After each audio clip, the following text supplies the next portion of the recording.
March 15, 1987. Gotthard Road Tunnel, Swiss Alps. The gray Opel sedan rolled through the darkness at exactly 80 kilometers per hour. Hans Mettler, a Swiss army engineer in civilian clothes, kept his eyes on the tunnel walls as his passenger, a visiting NATO inspector, admired the engineering marvel around them. 17 kilometers of mountain penetrated by human ambition. The inspector spoke of efficiency, of commerce, of the arteries that kept Europe connected. Mettler said nothing. He knew what the inspector didn't, what almost no one outside a classified circle knew. Every 100 meters along this tunnel, behind innocent-looking maintenance panels, sat precisely calibrated explosive charges. The detonators were tested quarterly. The cables were redundant, running through armored conduits. The command centers had backup power that could run for weeks. And somewhere in the mountains above, in a bunker whose location was itself classified, an officer sat ready to execute Protocol Réduit 87. The inspector kept talking about freight tonnage and transit times. Mettler nodded politely. He was thinking about the 3,000 other demolition points scattered across Switzerland. The highway bridges that could drop their spans in synchronized sequence. The railway tunnels that could seal themselves like stone tombs. The valley roads that could vanish under precisely engineered rock slides. He was thinking about how Switzerland could become an island, a fortress sealed by its own hand, in approximately 4 hours. The inspector never asked about the maintenance panels. They emerged into daylight. Behind them, 17 kilometers of potential rubble stretched through the mountain, waiting for orders that, if Switzerland's deterrence doctrine worked, would never come. Switzerland's military planners began conceptualizing total territorial defense in the late 1880s, but the doctrine crystallized into operational reality between 1937 and 1940, as Nazi Germany absorbed Austria and Czechoslovakia. Unlike nearly every other European nation facing similar threats, Switzerland didn't place faith in static border fortifications or alliance guarantees. They designed something far more radical, a country that could destroy its own infrastructure faster than any invading army could use it. The logic was brutally simple. As General Henri Guisan articulated in his 1940 Réduit report, "We cannot prevent invasion of our plateau. We can make occupation strategically worthless and tactically catastrophic." The Swiss Federal Council approved what they called Réduit strategy, the redoubt concept, but with a twist that made military theorists across Europe simultaneously impressed and horrified. Switzerland would transform itself into a nation-sized trap. "Every bridge is a potential barrier, every tunnel a possible tomb," explained Federal Councilor Rudolf Minger in a 1938 classified briefing to cantonal military commanders. "Our geography is our greatest weapon, but only if we're willing to use it against ourselves." The concept violated every contemporary military doctrine. Defenders were supposed to hold ground, not obliterate it. Infrastructure was strategic value, not expendable deadweight. But Swiss planners had studied the German Blitzkrieg doctrine emerging from Wehrmacht war games. They understood that modern mechanized warfare depended on rapid movement through transportation corridors. Colonel Gustav Denecker's 1939 analysis concluded, "An army that must rebuild every bridge and clear every tunnel advances not in days, but weeks. Weeks we can use to bleed them in the mountains." International observers initially dismissed the concept as Swiss overconfidence. A 1938 French military intelligence assessment concluded, "The Swiss plan to destroy their own infrastructure demonstrates their isolation from modern strategic reality. No nation can sustain such self-inflicted economic damage." German military planners were more respectful but ultimately skeptical. A 1939 Wehrmacht assessment noted, "Swiss demolition capability is impressive, but ultimately futile. Infrastructure can be rebuilt, Determination cannot be manufactured. Both assessments missed the crucial point. Switzerland wasn't planning to hold territory indefinitely. They were creating a deterrent so economically and militarily painful that invasion would cost more than any conceivable gain. As Colonel Hans Frick explained in his 1940 engineering directive, "We don't need to make Switzerland unconquerable. We need to make Switzerland not worth conquering." The confidence came from genuine capability. By 1939, Switzerland had already wired 427 bridges and 32 tunnels with demolition charges. They'd tested the doctrine in controlled demolitions during military exercises. The 1937 destruction of a railway bridge in Graubünden, executed as a drill, proved they could drop a major span in under 2 minutes. Engineers refined the techniques, calculating exact charge placement to ensure complete destruction without wasteful over-expenditure of explosives. The psychological component was equally calculated. Swiss military doctrine required that demolition preparations be visible enough to deter, but classified enough to prevent countermeasures. Foreign intelligence knew Switzerland was serious. They didn't know exactly where, exactly how, or exactly when the trap would spring. That uncertainty was itself a weapon. The roots of Switzerland's demolition doctrine stretched back to the nation's founding myth, the 1291 Defense Pact between mountain cantons resisting Habsburg expansion.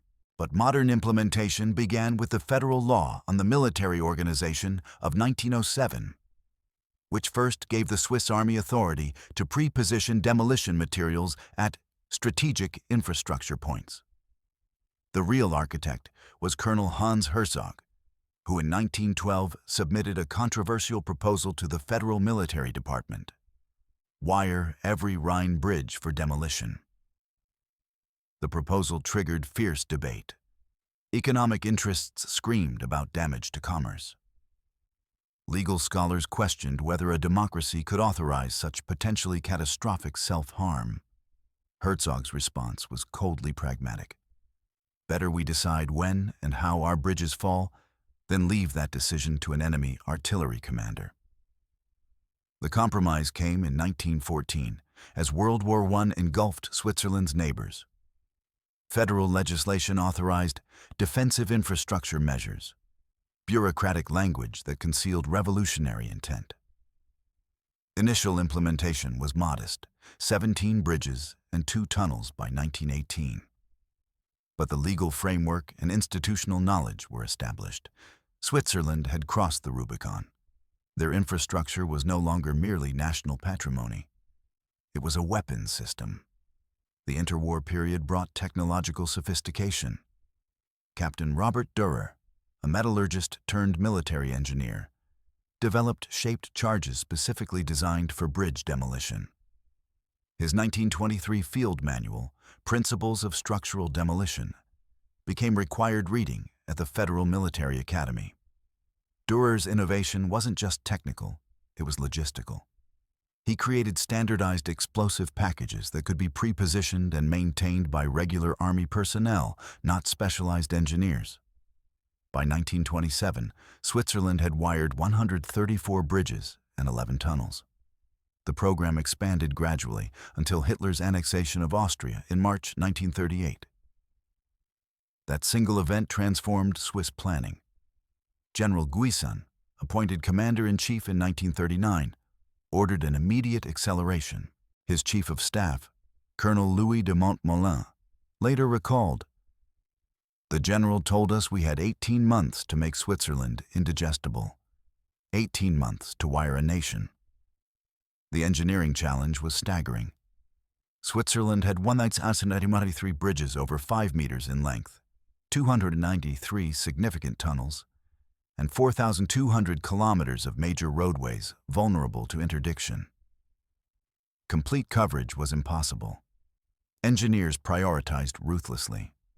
Every bridge and tunnel in the Alpine regions, the Réduit heartland, received charges. Every major route from Germany, Italy, and France got prepared demolition points at natural choke points. The technical specifications were precise. Bridge charges were calculated to drop spans completely, preventing temporary repairs.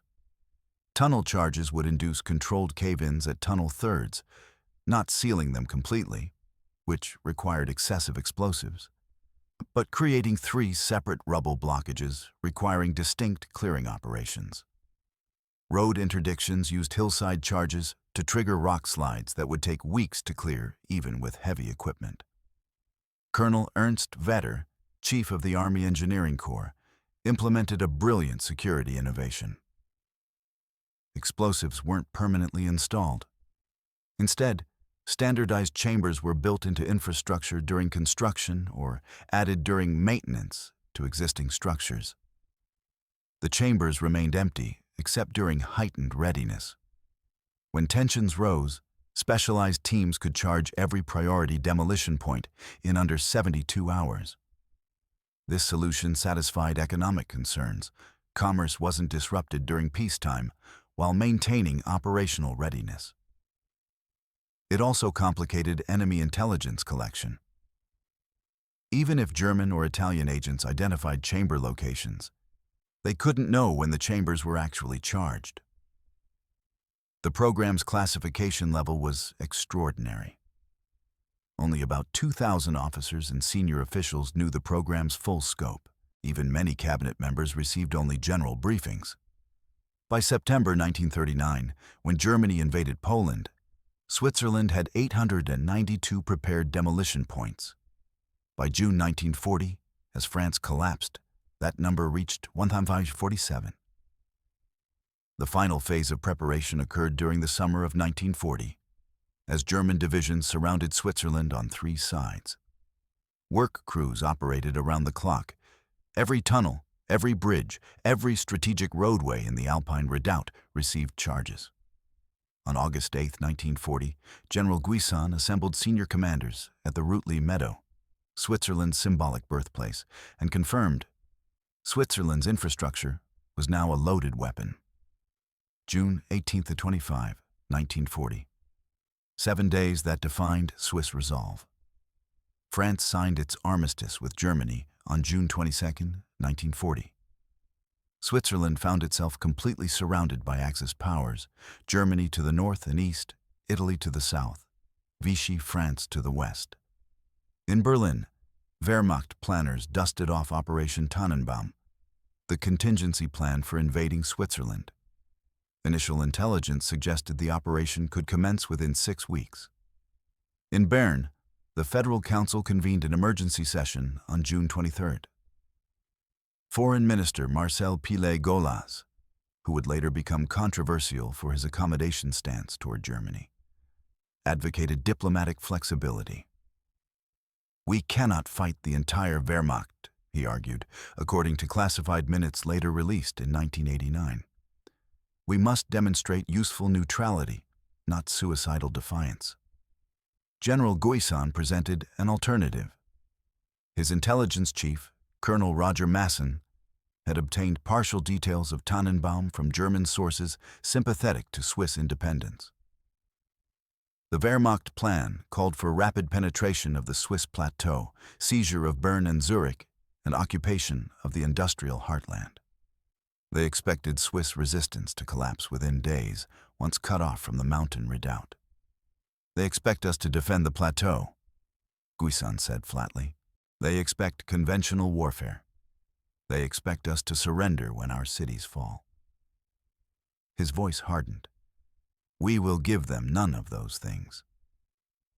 What happened next became known in Swiss military history as the Gotthard decision, a strategic choice that would define Switzerland for the next 5 decades. Guisan proposed abandoning the plateau to attacking forces. The entire Swiss army would withdraw into the Alps, the Réduit, a fortress region centered on the Gotthard Pass. And as they withdrew, they would systematically destroy every bridge, tunnel, and roadway behind them. The proposal was staggering. It meant sacrificing Switzerland's economic heartland. It meant accepting German occupation of Bern, Zurich, Basel, cities that held 70% of Switzerland's population. It meant deliberately creating a wasteland between the occupied plateau and the mountain redoubt. Federal Counselor Ernst Vetter, who would later authorize the demolition protocols, asked the obvious question. "General, you're proposing we destroy our own country." Guisan's response entered Swiss military lore. "I'm proposing we make our country worthless to them. Every bridge they need, gone. Every tunnel they need, collapsed. Every roadway, cratered or buried. They can take our cities.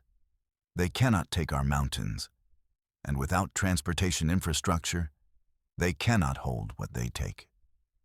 Colonel Denneker's staff had run the numbers. A German force attempting to occupy the Swiss plateau without functional road and rail connections to Germany would require continuous supply by air or through partisan-infested territory. Holding Switzerland's cities while fighting a guerrilla war in the Alps would require an estimated 12 to 15 divisions, forces Germany couldn't spare with Operation Barbarossa, the invasion of the Soviet Union, already in planning. On June 25, 1940, the Federal Council authorized Operation Wartime Stance, Réduit. The Swiss Army received orders to implement the full demolition protocol if German forces crossed the border. Colonel Wetter's engineering corps began final preparations. Teams moved through the night, installing detonators and running redundant firing cables. By June 28th, every priority demolition point was fully armed. The bridge at Olten received particular attention. This Rhine crossing carried the primary rail line from Basel to Zurich. Engineers installed shaped charges at each pier, calculated to drop the entire 347-meter span into the river. Similar preparations continued at 1,823 separate locations. The Swiss Army had literally wired its own civilization for demolition. German intelligence learned of the preparations through multiple sources. A Wehrmacht appreciation dated July 3, 1940, acknowledged, "Swiss defensive preparations include extensive demolition of infrastructure. Reconstruction requirements may approach 6 months before normal military movement possible." The assessment was actually optimistic. Swiss engineers had calculated that complete reconstruction would require 18 to 24 months, even with dedicated engineering divisions. Time Switzerland planned to use bleeding German forces in mountain combat. The psychological impact worked as intended. On July 12, 1940, Wehrmacht Chief of Staff Franz Halder wrote in his diary, "Switzerland, operation postponed.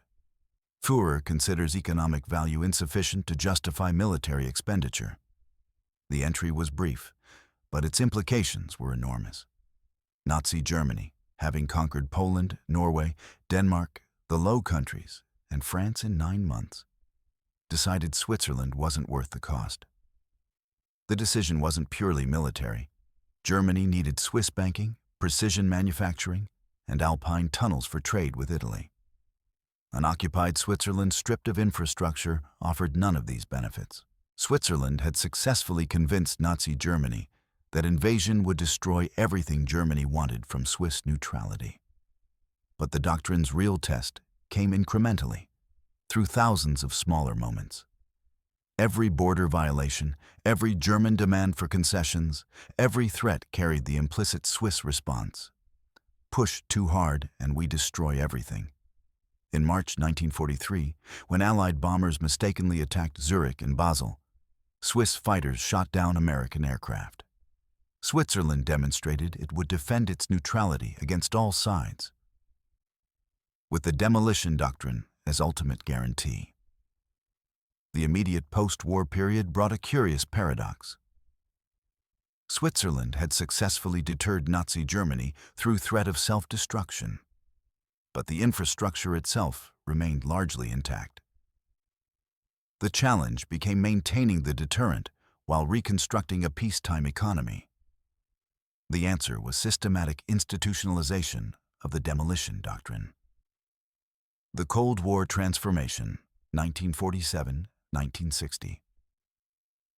As the Iron Curtain descended, Switzerland recalculated threats.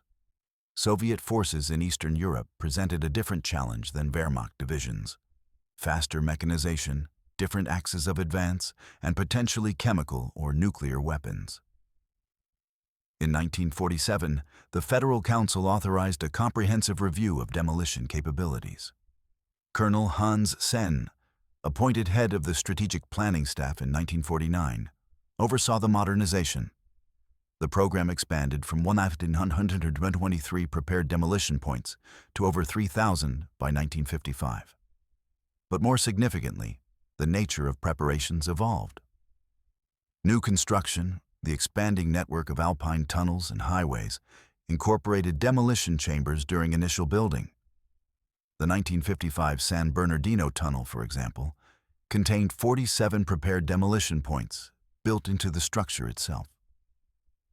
The Gotthard-based tunnel project, begun in 1955, included the most sophisticated demolition system yet designed.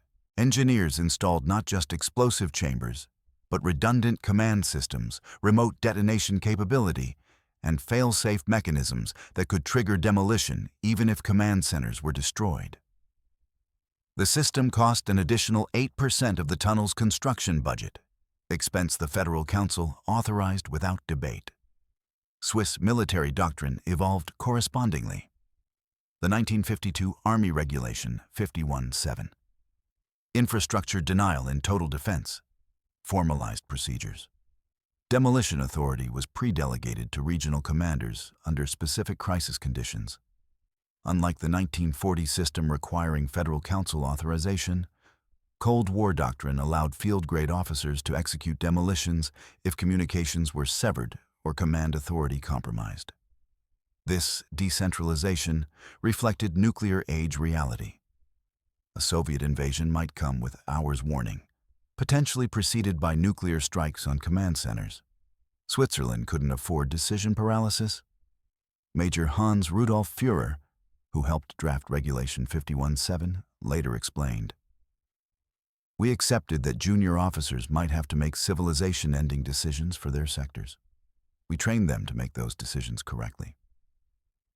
The infrastructure paradox, 1960-1980. The 1960s brought Switzerland's highway boom.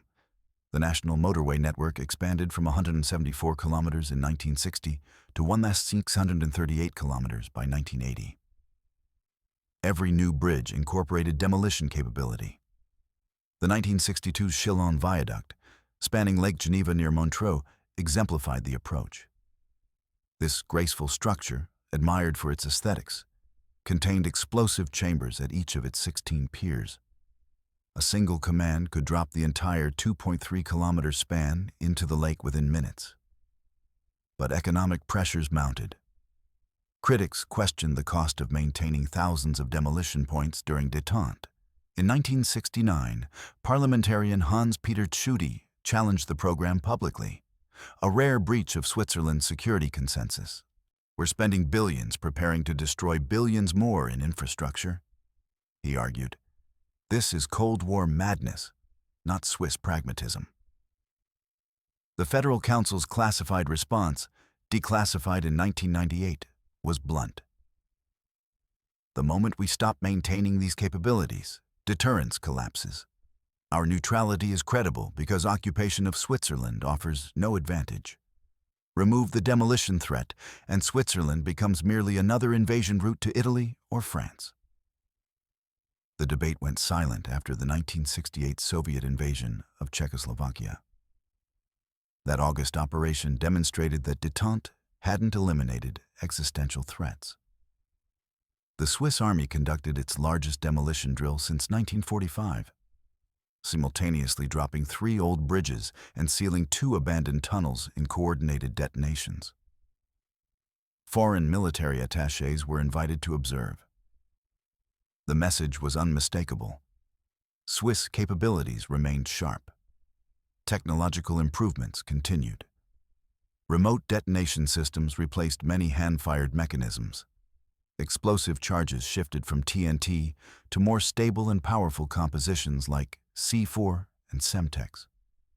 Maintenance cycles extended from quarterly to annual for most positions, reducing personnel requirements while maintaining readiness. The 1970s saw the program's zenith. By 1975, Switzerland had 472 prepared demolition points, including 2,024 highway bridges, 748 railway bridges, 374 tunnels, road and rail, 826 roadway interdiction points, 200 airfield denial systems. Every significant infrastructure element could be demolished or interdicted within 4 hours of receiving authorization. The program employed over 3,000 specialized personnel and maintained stockpiles of 750,000 kilograms of explosives in hardened mountain depots. Soviet countermeasures and Swiss countermeasures. Soviet military intelligence clearly understood Switzerland's doctrine. A 1972 GRU assessment, obtained by Swiss intelligence through a Western European source, concluded, Swiss defensive demolition capability is comprehensive and operationally credible. Invasion of Switzerland would require dedicated engineer divisions for infrastructure reconstruction. Recommend Swiss territory be bypassed in Western offensive operations. This assessment confirmed Swiss strategy was working, but it also drove improvements. Soviet military engineering capabilities were advancing. Fast bridging equipment, specialized tunneling machines, and rapid reconstruction techniques could potentially mitigate demolition effects. Swiss planners adapted. Beginning in 1976, engineers redesigned key demolition points for enhanced denial. Simple bridge demolitions that dropped spans were upgraded to include pier destruction, ensuring reconstruction would require essentially building new bridges. Tunnel demolitions were recalibrated to create longer rubble zones requiring more extensive clearing. Some positions received secondary charges designed to trigger rock slides or avalanches if enemy engineers attempted clearing operations. The Gotthard complexes received special attention. By 1980, these vital alpine passages incorporated multi-layered denial systems. Initial charges would seal tunnels. Secondary systems could trigger hillside avalanches, burying approaches. Tertiary systems could destroy alternative mountain roads. An enemy attempting to force passage would face not one demolition, but a cascading series of obstacles requiring weeks to overcome. The final phase, automation and redundancy, 1980-1995. The 1980s brought digital technology to demolition systems. Computerized command and control allowed centralized monitoring of all demolition points. Engineers could verify charge status remotely, test detonators electronically, and coordinate complex multi-point demolitions with precision timing. The 1984 upgrade to the Gotthard systems exemplified this modernization. A hardened command bunker in the Schulinen Gorge could monitor 274 separate demolition points throughout the Central Alps. The system provided real-time status, redundant communications, and automated firing sequences. A single officer could execute demolition of the entire Central Alpine infrastructure in coordinated phases designed to trap and isolate enemy forces. But the human element remained central. Major General René Feldmann, who commanded the territorial defense forces in the 1980s, insisted on maintaining manual backup systems. Computers fail, communications fail, electronics fail, he noted in a 1985 interview. Swiss soldiers with detonators and wire don't fail. Every automated demolition point retained manual firing capability. The program's costs were substantial, but never publicly disclosed in detail. Declassified budget documents suggest infrastructure demolition preparations consumed approximately 2 to 3% of annual defense spending throughout the Cold War. Roughly 300 to 400 million Swiss francs annually by the 1980s. This covered explosives replacement, maintenance, personnel training, and system upgrades. November 9 to 12, 1989. The wall falls, but Switzerland's walls stay armed. The Berlin Wall's collapse caught Switzerland's military establishment off guard. For 40 years, their entire defense doctrine had assumed existential threat from the Warsaw Pact. Within days, that threat evaporated. Yet on November 12, 1989, when the Federal Council convened to discuss implications, the demolition program wasn't even on the agenda. The peak of Switzerland's infrastructure demolition capability actually came in March 1991, as the Soviet Union disintegrated. By then, the system encompassed 4,052 prepared demolition points, more than ever before. The Gotthard-based tunnel project, still under construction, incorporated 318 separate demolition chambers. The system could seal Switzerland's borders and destroy internal transportation infrastructure faster and more completely than any military force in history could reconstruct it. The paradox was striking. Switzerland possessed the ultimate expression of Cold War deterrence exactly when that deterrence became obsolete. But institutional momentum and strategic caution kept the program operating. "We didn't know the Cold War was over," explained Colonel Hans Bachmann, chief of the Army Engineering Corps in 1991. "We knew the Soviet Union was collapsing. That didn't necessarily mean peace. It might mean chaos." The program's true impact was never tested by war, which was precisely the point. Switzerland had created a deterrent so credible, so comprehensive, and so operationally ready that no rational power attempted to call the bluff. From 1940 through 1995, Switzerland maintained the capability to destroy its own infrastructure faster than any enemy could use it. The threat shaped strategic calculations of Nazi Germany, Soviet Russia, and NATO forces that might need transit rights during crises. Statistics measured the system's scope, but not its significance. At peak capability, Switzerland could drop 2,124 highway bridges in synchronized sequence, seal 374 tunnels with overlapping debris fields, crater or bury 826 roadway segments with rock slides, disable 200 airfield runways and taxiways. Complete the entire sequence in approximately 4 hours. The human cost of execution was never calculated, because execution never came. But the planning was grimly thorough.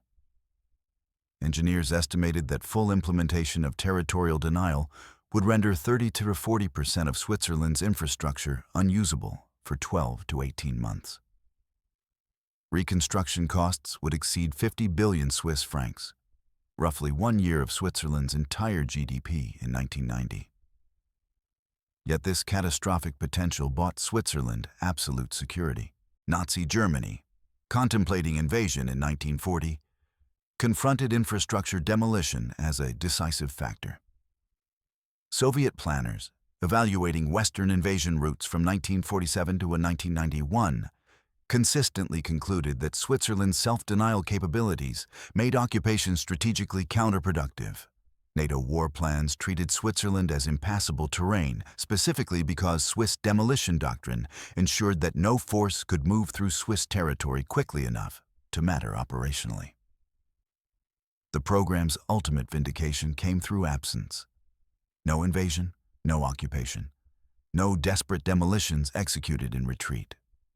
Switzerland's infrastructure survived intact precisely because Switzerland stood prepared to destroy it.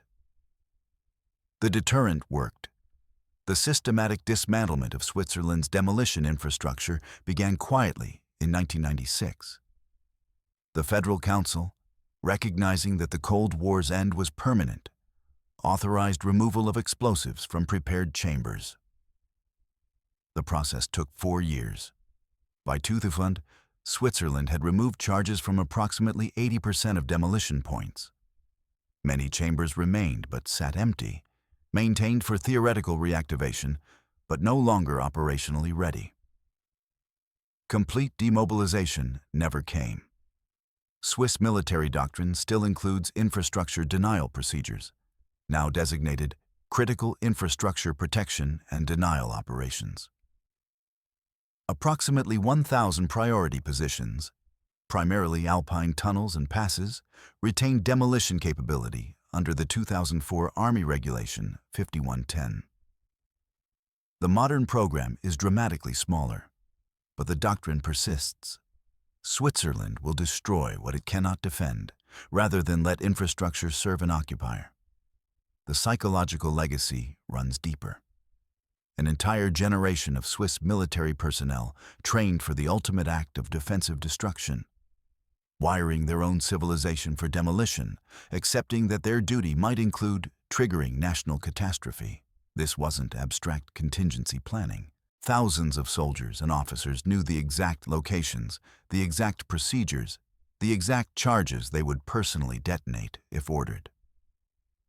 Major Thomas Stalder, who served as demolition team commander at the Gotthard in the 1980s, reflected in a 2006 interview. "We weren't preparing for victory. We were preparing to make our defeat so expensive that rational enemies wouldn't try." That's a different kind of patriotism, accepting that you might have to destroy what you love to save what you believe in. The broader implications shaped Cold War strategic thought beyond Switzerland. Israel adopted similar infrastructure denial doctrines for the Golan Heights. Norway prepared demolitions throughout its northern territories facing Soviet Kola Peninsula forces. The underlying logic, that critical infrastructure could be weaponized through its own destruction, influenced defensive planning across NATO's frontier. Post-Cold War revelations documented the doctrine's success. Declassified Wehrmacht planning documents confirmed that infrastructure demolition concerns directly influenced the July 1940 decision to postpone Operation Tannenbaum. Soviet military assessments obtained after 1991 repeatedly cited Swiss demolition capability as justification for treating Switzerland as operationally impassable. The threat shaped strategy precisely as intended. Contemporary relevance persists in unexpected ways. Modern discussion of resilient infrastructure and anti-access area denial strategies echoes Swiss Cold War logic. Taiwan's defense planning includes infrastructure denial components. Ukraine's 2022 demolition of bridges during the Russian invasion followed principles Switzerland theorized and maintained for 50 years. The fundamental question Switzerland answered was this: can a small nation deter a superpower? Their answer was architecturally audacious and psychologically sophisticated. You can deter a superpower by making occupation worthless, by being willing to destroy precisely what makes you valuable. The paradox of Swiss security was that their greatest weapon was aimed at themselves. Looking back from the 21st century, Switzerland's Cold War demolition doctrine represents one of history's most elaborate defensive preparations that succeeded by never being used.